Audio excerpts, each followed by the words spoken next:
I remember my father's dead and gone now, but I remember my father telling us this story about this really, really prejudiced woman, white woman. This woman hated black people. She had, what's this disease? It wasn't leukemia. It was I forgot, it was some contagious disease actually. But she despised black people. So they said they'll see her sitting in this rocking chair on her porch all the time rocking.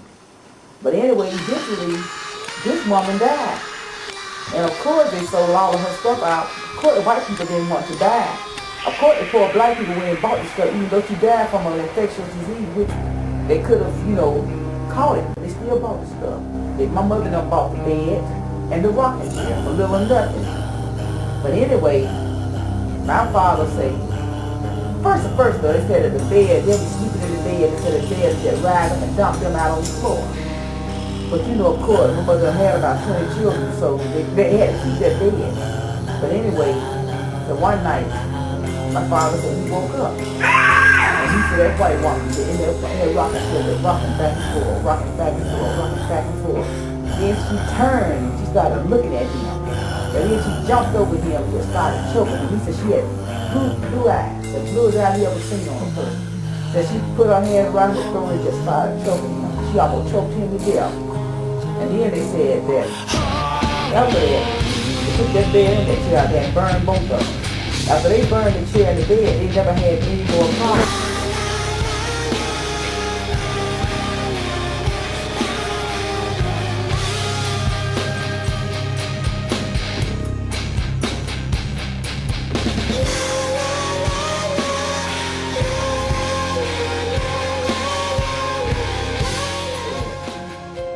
One night he was walking along the road, and he had a long ways to go. Because in the country, most people don't own cars.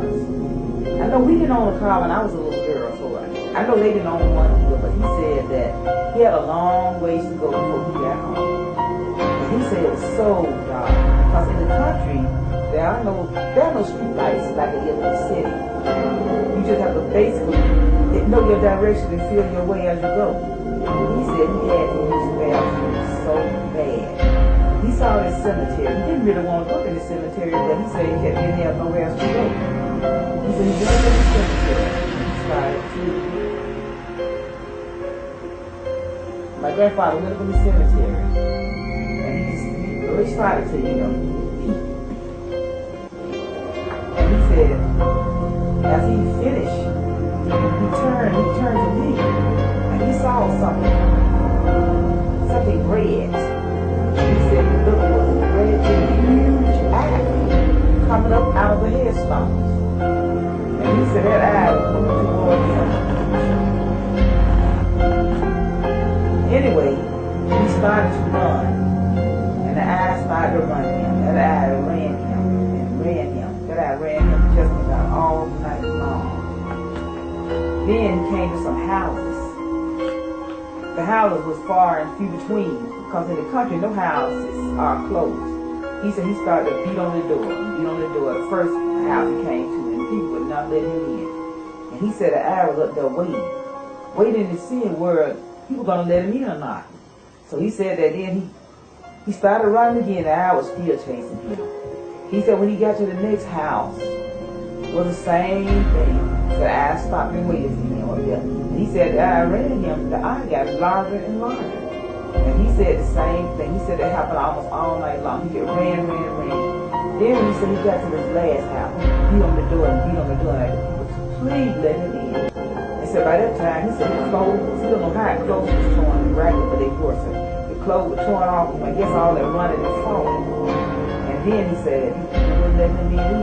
He just started, he turned around and told that eye, he started pressing that eye.